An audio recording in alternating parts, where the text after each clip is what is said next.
بسم اللہ الرحمن الرحیم۔ السلام علیکم، welcome my channel Zahra voice. سامعین، آج کی ویڈیو میں ہم آپ کو بتائیں گے حضرت خواجہ معین الدین چشتی اجمیری رحمۃ اللہ علیہ کی اجمیر میں آمد اور آپ کے راجہ پرتھوی راج سے تعلقات کے بارے میں۔ آپ سے گزارش ہے کہ ویڈیو پوری ضرور دیکھیں۔ حضرت خواجہ معین الدین چشتی اجمیری رحمۃ اللہ علیہ 586 ہجری میں ہندوستان آئے اور مختلف شہروں سے ہوتے ہوئے 587 ہجری میں اجمیر شریف پہنچے۔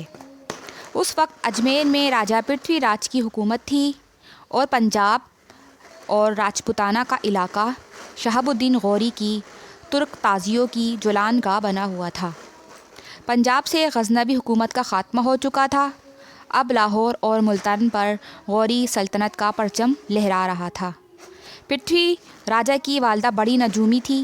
اس نے 12 برس قبل حضرت خواجہ صاحب کی آمد کی خبر دی تھی اور اپنے بیٹے پرتھوی راجہ کو آگاہ کیا تھا کہ ایک مرد بزرگ ہوگا جس کی وجہ سے تیری دولت اور سلطنت ختم ہو جائے گی۔ اس کے سنتے ہی راجہ پرتھوی راج نے حکم دے دیا تھا کہ اس قسم کا کوئی درویش جب بھی اس علاقے میں داخل ہو اس کو گرفتار کر لیا جائے اور گرفتار کرنے والا انعام و اکرام کا حقدار ہوگا۔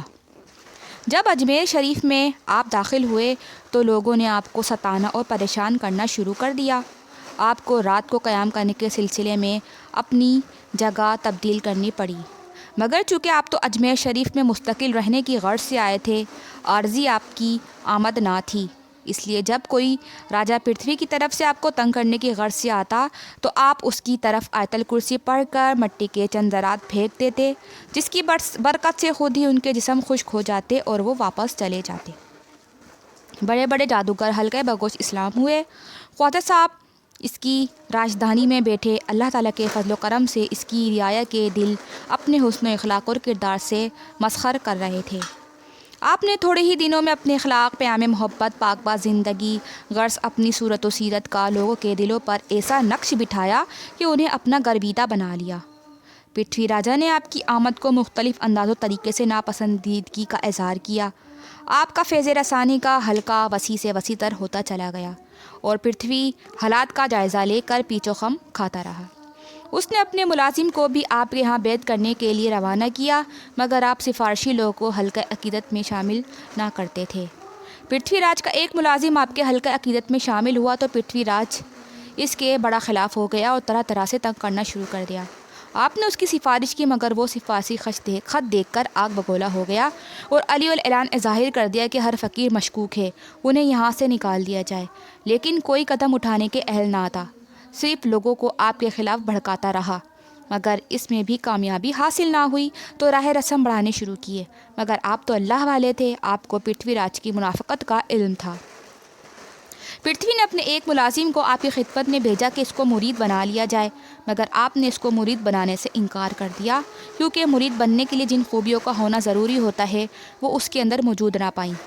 جب اس کو انکار کی اطلاع ملی تو اس کو بہت غصہ آیا اور اس انکار کو اپنی ذلت تصور کیا اور کہا کہ فقیر کو راج کا حکم یا سفارش کو ٹھکرانے کی جرت کیسے ہوئی۔